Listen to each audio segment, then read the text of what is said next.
Pour poursuivre ma réflexion, au fond, avec vous, c'est toujours avec les thèmes d'aspiration. Hein. Je pense que moi, c'est une catégorie qui m'aide à penser. Depuis que j'ai lu ça, j'ai dit, ah tiens, quelles étaient les aspirations? Ce qui me semble, c'est que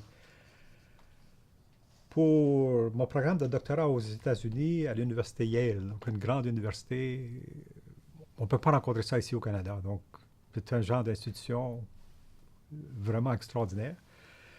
Mais quelles étaient mes aspirations? Évidemment, comme j'ai mentionné, c'était à partir de l'expérience d'un cours en anthropologie avec Jean Trudeau, un cours sur les cris. J'ai dit, j'aimerais ça devenir anthropologue. J'étais allé enseigner à Rouen, au collège de première année du cégep de Rouen, 69-70, pour voir si j'aimerais la carrière d'enseignement. C'était aussi ma question de métier pour plus tard. Alors j'ai dit, je vais l'essayer une année parce que si j'aime pas ça, je ne veux pas être pris dans quelque chose que je n'aime pas. Alors j'étais allé, puis ça avait bien marché, j'ai bien aimé. Puis en partie, j'ai aimé parce que j'étais pas de très bon professeur au début. Puis les étudiants sont venus me dire, écoute, c'est plate la façon que tu enseignes. Alors, ces étudiants-là qui sont venus me dire ça, j'ai dit que c'est beau. Puis moi, j'avais pas de préparation d'enseignement. Tu sais. Alors, j'avais fait comme j'enseignais comme mes profs avaient enseigné. Je pensais que c'était bien parce que moi, je l'avais toléré, eux autres le toléreraient. Il n'y avait pas le niveau de tolérance que j'avais eu. Mais alors, quand j'ai écouté ça, j'ai dit, mais oui, mais changeons maintenant. Il y a une pause. On va prendre la pause ensemble et vous me dites comment changer maintenant. Bon, j'ai commencé à changer maintenant avec eux autres. Donc, ça a été comme l'intersubjectivité. Hein. Mais le fait, ça me rassurait beaucoup le fait que des gens viendraient me dire, écoute, ça ne marche pas ton affaire. Donc, il existe des gens comme ça dans le monde. Quelle chance, hein? Quelle chance que j'ai hein, de dire, ouf. Et ils ne venaient pas m'attaquer, ils venaient juste de dire, nous, là, qui recevons ça, là, c'est plate. Là, ça devrait être mieux que ça. Et je pense qu'il y a eu un peu la même dynamique à l'Université Yale, parce que le département d'anthropologie, avant que j'y sois admise, avait dit dans le département, on va accepter la moitié des étudiants qui n'ont pas de formation en anthropologie. Il faut qu'il y ait une formation de niveau d'études supérieures, un diplôme d'études supérieures, mais pas en anthropologie.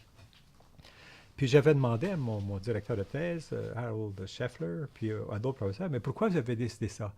Parce que c'est plate. Les autres, quand ils viennent de prendre l'anthropologie, c'est plate. On les a formés, ils savent tout ce qu'on sait, ils sont pris dans nos cadres de pensée.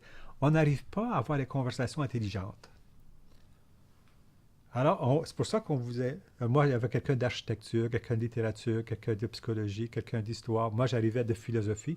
Évidemment, avec une thèse comme j'avais, ça correspondait. Il y avait un profil quand même qui correspondait. J'étais en sciences sociales, j'avais Alfred Schutz, j'avais des questions autour de monde culturel, et ainsi de suite. Donc, j'avais un dossier intéressant pour eux qui ne voulaient pas seulement des anthropologues. Hein, mais ça fait quand même on ramait pour en 2 ans, deux années de programme, on en lisait un coup. Il fallait se rattraper dans tout un domaine. Mais vous êtes des adultes, rattrapez-vous, c'est votre problème. Hein? Nous, on a réglé le nôtre, on a des personnes intéressantes avec qui parler.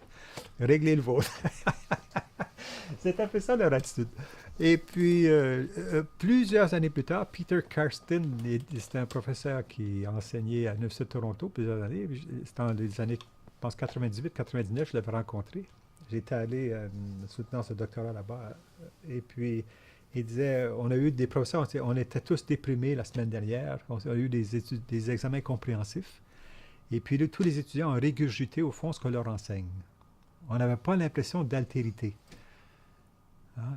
Puis, on était découragés, on était déprimés. Alors, 2 moments, au fond, pour dire comment vivre avec l'altérité.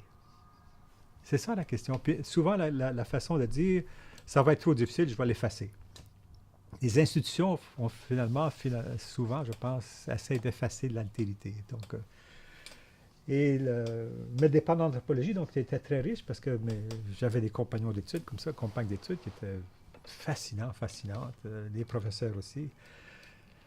Donc, quel souvenir gardez-vous de ces années USA, hein, c'est the United States of America. Hein, c'est une puissance mondiale. Ça apparaît, puis ils ont des gros problèmes. J'avais rencontré un professeur, il dit We have the worst, we have the best. Hein. On a le pire de la planète, on a le meilleur de la planète. C'est ça qui nous fait. On ne veut pas éliminer ni un ni l'autre. Ça, c'est nous autres. Et puis, ça me semble, oui, c'est vrai. Ils ont le meilleur et le pire. Et puis, il y a une tension énorme dans les couches sociales, dans les régions, ainsi de suite. Donc, un des premiers souvenirs qui m'est venu, qui me fait rire, c'est que j'allais faire mes emplettes. Donc, faire mes emplettes, je voulais acheter des œufs. La première année, j'ai vécu dans un petit appartement seul. Alors, j'achetais des œufs. D'habitude, j'achète des œufs moyens ici. Alors, je m'en vais faire mes emplettes. Je cherche des œufs moyens. Il n'y a pas d'œufs moyens. Ça commence large. OK. Large, extra large et puis jumbo. C'est les trois choix qu'il y a là. Ben, j'ai dit, il va falloir que j'achète jamais les larges. Je vais acheter des larges. J'ouvre les larges, c'est nos petits œufs qui sont à l'intérieur. Parce qu'ils ont les mêmes œufs, c'est juste l'emballage. Ils ne peuvent pas dire dans un magasin qu'ils ont des petits œufs. Il faut que ça commence large, puis extra large, puis jumbo. Hein. Je suis parti à rire tout seul dans le magasin. Je disais-tu possible? Mais il y a un peu une projection de l'image de soi. Je pense là-dedans dans le supermarché qui se fait là. Puis dans les restaurants, il y avait des fois all you can eat, tout ce que vous pouvez manger. Mais c'est quoi cette inspiration-là? Hein? C'est la démesure. Hein? Il y avait un cuisinier de Chicago qui est allé à un concours en France comme cuisinier pour avoir une étoile, un titre Michelin, quelque chose. Puis il dit, en France, on ne verrait jamais ça. Tout ce que vous pouvez manger, ça apparaîtrait jamais. C'est impossible. Hein? Donc, il y a des caractéristiques comme ça aux États-Unis qui sont assez étonnantes au début. J'étais à New Haven. Donc, à New Haven, c'était une ville où il y a eu beaucoup d'immigration. C'est un port. Donc, à New Haven, Haven, c'est un endroit où se protéger, au fond. Hein? Se protéger de nouveau. C'est des immigrants qui viennent là. Il y a eu 7 vagues d'immigration à travers la ville et tout ça. La Nouvelle-Angleterre, les pèlerins, tout ça. Il y a eu une grande population noire. Il y était encore une grande population noire quand j'étais là. Les Black Panthers avaient été très actifs dans la région. Donc, c'était la première fois qu'on voyait des Noirs armés pour protéger les Noirs contre la violence des Blancs. Alors, puis ça avait beaucoup troublé les Blancs parce que c'était la police qui devait vous protéger. Puis là, vous ne faites pas confiance à la police, vous vous armez vous-même, vous questionnez nos institutions. Ça avait vraiment ébranlé même l'université qui était... On était voisins de grands quartiers noirs. Hein. Quand j'écrivais ma thèse, il s'est sorti la grande série Roots. Hein, je ne sais pas si vous connaissez Racine. Roots, c'est l'esclavage. Hein, qu'on voit, ça commence en Afrique, donc la prise en otage de certaines populations noires par des Noirs, d'autres Noirs, au fond, les conflits ethniques. Certains collaborent avec les Britanniques pour attaquer d'autres populations noires, pour les exporter comme main-d'œuvre et marchandises, ainsi de suite. Donc, ça commence en Afrique, puis les familles esclavagistes, la guerre civile, la libération. Est-ce qu'on peut se libérer, au fond, du passé? On a toujours voulu être libre. On a été pris de notre lieu de résidence. Les plantations sont devenues notre lieu de résidence, l'esclavage. Et maintenant, on a encore une aspiration d'être libre. Est-ce que c'est possible d'être libre? Alors, le retour aux racines ethniques, Roots, c'était vraiment en 1997, quand il y a eu un volume aussi. Ça a vraiment été un point tournant dans la conscience. On regardait ça le soir entre nous autres dans la résidence d'étudiants blancs. Puis le matin, on sortait, puis il y avait des Noirs partout, puis on se demandait comment ça se fait qu'ils ne nous ont pas tués. C'est un documentaire comme tellement l'atrocité des rapports hein, entre blancs, maîtres, esclavagistes et même toute l'élite, au fond, est esclavagiste dans sa mentalité. Hein. Ces gens-là ne sont pas dignes, ne sont pas des êtres humains, vraiment. On ne peut pas leur faire confiance, il faut s'en protéger. On a peur tout le temps. C'est la peur qui régnait. Alors, la peur ça durcit toutes les choses. Alors, juste vivre ça, comment ça se fait qu'ils ne nous ont pas tués? Tout à coup, ça change toute l'expérience de vie là aussi. Puis quand on lit, il y a eu des vols à main armée, des Noirs armés, les Blancs, c'est tout de suite en première page. C'est un climat de peur hein, qui est là, tout ça. Il y a aussi le début de l'American Indian Movement qui est déjà là. Mon directeur de thèse était allé au Lakota, Dakota.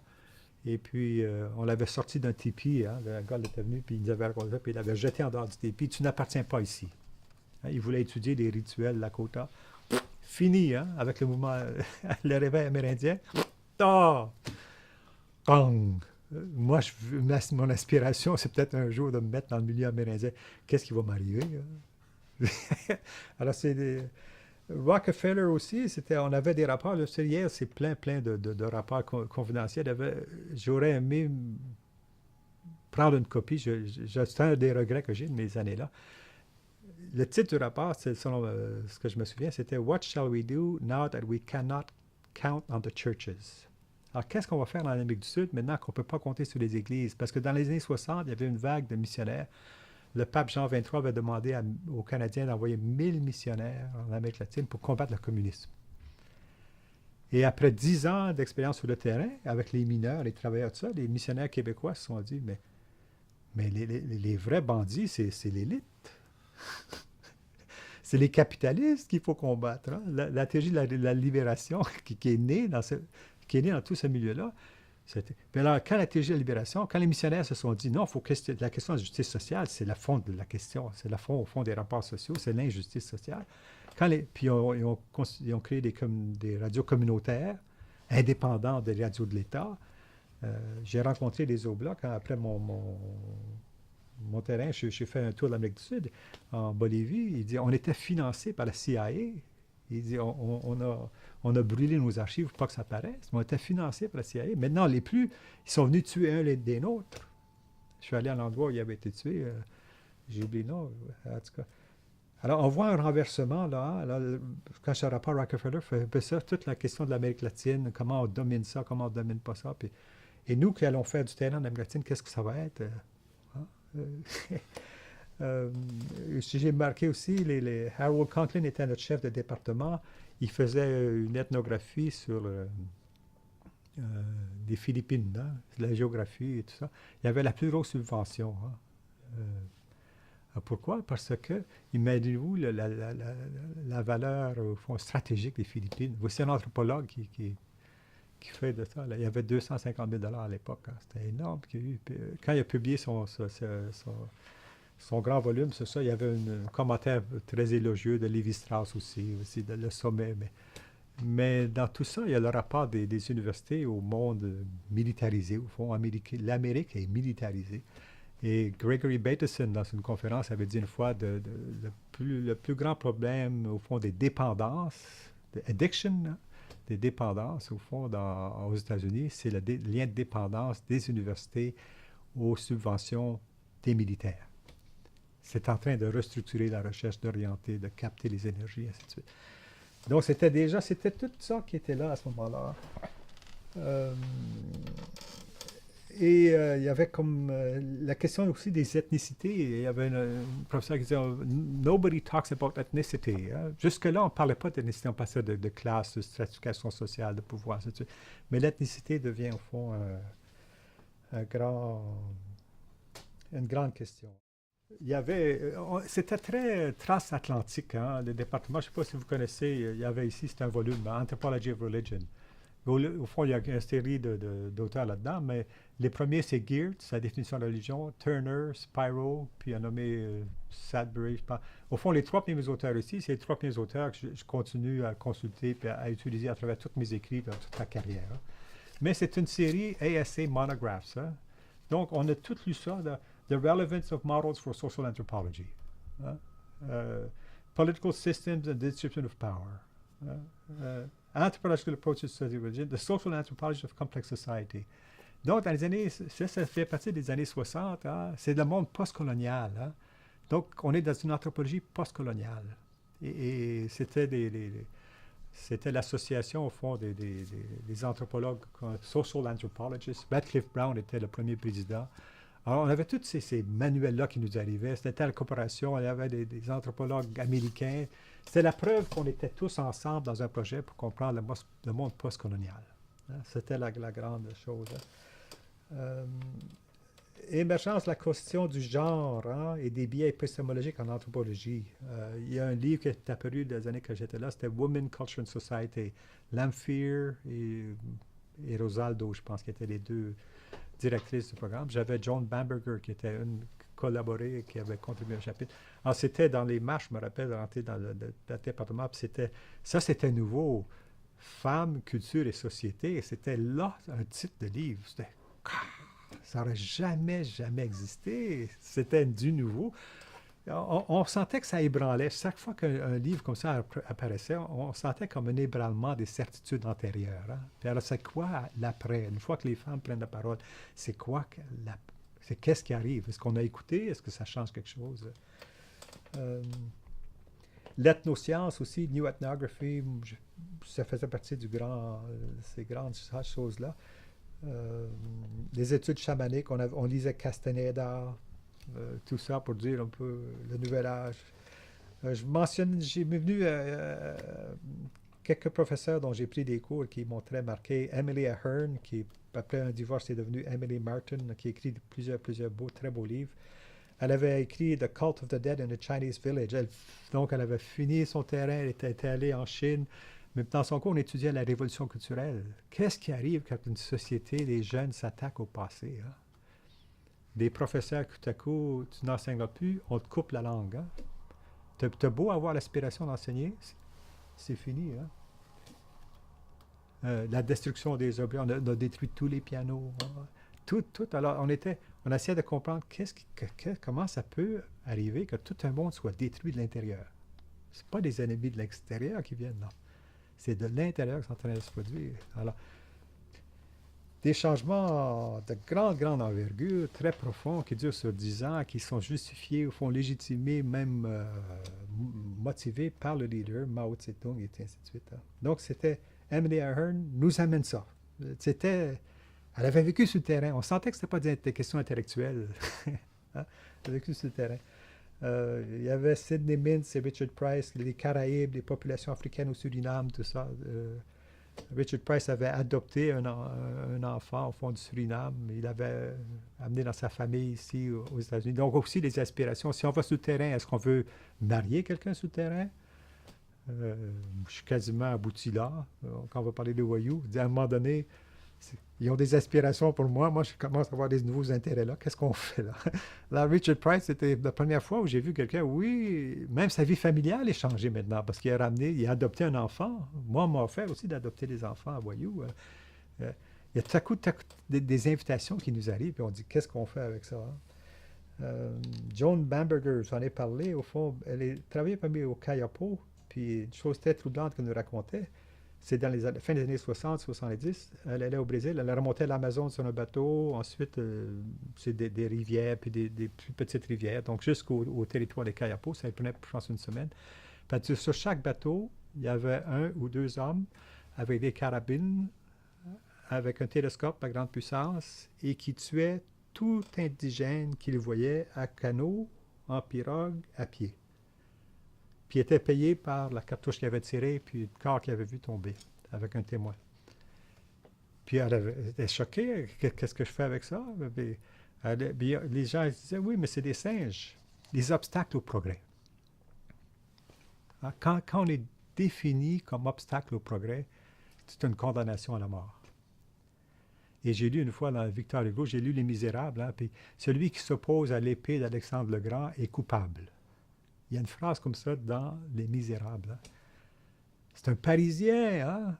Le siècle des Lumières, hein? Celui qui s'oppose à l'épée d'Alexandre le Grand, puis ensuite il y en nomme d'autres. Hein? Celui qui s'oppose aux Lumières, il mérite la mort. Hein? Ça, c'est une idée profondément occidentale. Hein? On a le droit de tuer. Puis elle l'a vécu, là, puis elle nous amène ça en classe, un séminaire, puis tu dis, qu'est-ce qu'on fait? Qu'est-ce que j'aurais fait? Hein? Les questions éthiques, tu dénonces quoi? Tu veux faire ton terrain? Un livre qu'on a lu aussi, je ne sais pas si vous connaissez, hein, Ishii. Hein? Ishii, donc, en Californie, dans les années 1800, avec la ruée vers l'or, hein, on tuait des populations, des villages entiers. Ça a été le dernier survivant de son groupe, Alfred Kober. On lisait ses œuvres. C'était le doyen, au fond, des anthropologues américains. Hein? On a lu ça. Voici donc, lui, Alfred Kober, le doyen, avait Ishii dans le musée de son université qui faisait au fond des éclats de pierre, des flèches et toutes sortes de choses. Le dernier de son peuple. Ce n'était pas son nom personnel, Ishii, c'était le nom de son peuple. Il incarnait son peuple. Son peuple avait l'aspiration de vivre. Hein. Pas de chance. Hein. Fini. La ruée vers l'or. terrible d'être le chemin d'une ruée. Hein. Les gens sont aveugles. Hein. Alors, comment survivre à l'aveuglement des autres? Je pense que c'est une des grandes questions dans le monde. Là, une grande question dans le monde aujourd'hui. Comment survivre à l'aveuglement des autres? Puis on peut aussi se demander à quoi je suis aveugle. Parce que peut-être qu'il y a des choses auxquelles je suis aveugle et puis je n'arrive pas à mettre mes énergies là où je pourrais, si je voyais. Hein? Ou si je suis aveugle, comment je me dirige dans le monde? Je vois des gens aveugles dans la rue. Qu'est-ce que c'est que de vivre aveugle dans un monde? Hein? Ces gens-là qui le font. Hein? Parce que peut-être que je n'ai pas la vue, mais est-ce que j'ai d'autres sens? Est-ce que c'est quoi mon être au monde, au fond? C'est ça la question. Qu'est-ce qu'on choisit de nos capacités? Qu'est-ce qu'on développe comme capacité? Qu'est-ce qu'on atrophie? Qu'est-ce qu'on élimine? Et ainsi de suite. Hein? Donc, c'est toute cette grande question-là des Autochtones, tout ça était là. Parmi les livres aussi, qu'est-ce que ça voulait dire un livre? Hein? Quand j'ai lu Malinowski, hein, c'était Malinowski nous dirait comme ça dans un livre. Hein? Ça fait classique. Hein? Je dis, c'est noble et ainsi de suite. Le même contenu, maintenant, si 30 ans plus tard j'étais à l'université, c'est ça que j'aurais lu. C'est le même contenu. Mais on voit bien l'enveloppe est différente. Pourquoi elle est différente? Parce que ici, l'attrait, l'aspiration, les deux, c'est la même aspiration. On a l'aspiration d'attirer l'attention. Ici, on attire l'attention de gens qui cherchent les choses nobles. Hein? Alors, le monde classique, ça c'est vraiment... C'est académique. Hein? Ici, c'est le même contenu dans les pages, hein? Mais il faut d'abord exciter un peu pour réveiller, puis dire, je vais peut-être apprendre quelque chose. Alors, quoi je veux apprendre, l'aspiration, qu'est-ce que je veux apprendre? Donc, toute la mise en marché, les États-Unis, les universités n'échappent pas non plus à la marchandisation du savoir. Hein? Alors, il faut savoir aussi marchander ces choses, les emballer et tout ça. Est-ce qu'on peut s'approfondir tout ça? Alors, les auteurs, peut-être mentionner quelques auteurs que j'ai lus. Après ça, on pourra passer au terrain chez les voyous. Hein? Alors, évidemment, on nous faisait lire le grand classique, c'était Émile Durkheim, était incontournable. Hein? Parce que l'année sociologique aussi, on voyait dans l'année sociologique une aspiration de créer une science de la société qui est du plus primitif au plus évolué. Donc, c'est un modèle vraiment évolutif. Quand je disais aussi pour Durkheim, la société fait partie de la nature. Toute la nature, au fond, ça consiste d'éléments qui se complexifient.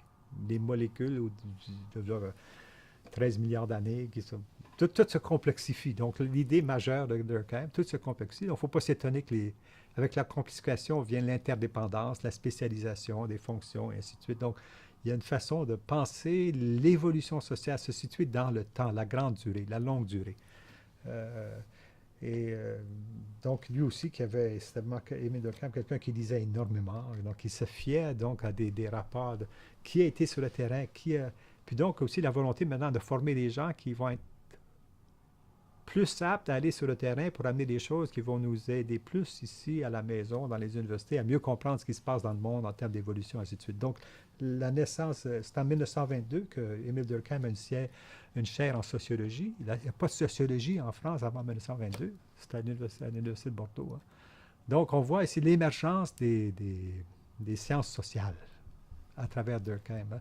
Puis ça aussi, c'est important parce qu'on voit aussi une aspiration qui se professionnalise. Alors moi, comme anthropologue, évidemment, j'appartiens à cette vague-là de spécialisation.